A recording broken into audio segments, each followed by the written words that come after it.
এই ট্রেন প্রতিদিন লোকজনকে এক জায়গা থেকে অন্য জায়গায় নিয়ে যায়। আর যখন কেউ ভুল করে লাইনে চলে আসে তো ট্রেন থেমে যায়। কিন্তু একদিন ট্রেনের মালিক ড্রাইভারকে ডাকে আর দেখায় যে সে একটি বড় ট্রেন কিনেছে।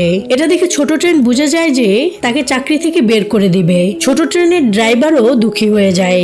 বড় ট্রেন একবারে হাজার লোকেদেরকে এক জায়গা থেকে অন্য জায়গায় নিয়ে যায়। ধীরে ধীরে সময় কাটতে থাকে আর নদীর উপরে বানানো পুল দুর্বল হয়ে পড়ে।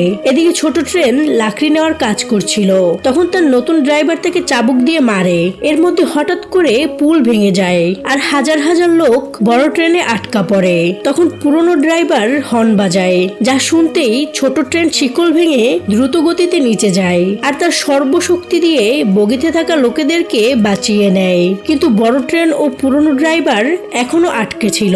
তখন ছোট ট্রেন দ্রুত যায় আর তাদেরকে টানার চেষ্টা করে, কিন্তু সে পেরে উঠছিল না। তখন পুরনো ড্রাইভার তার ভিতরে কয়লা ঢালে যাতে ছোট ট্রেনের শক্তি বেড়ে যায় আর সে পুরো স্পিডে সবাইকে বাঁচিয়ে নেয়। কিন্তু একটি বিস্ফোরণে ছোট ট্রেনের আত্মা স্বর্গে পৌঁছে যায়।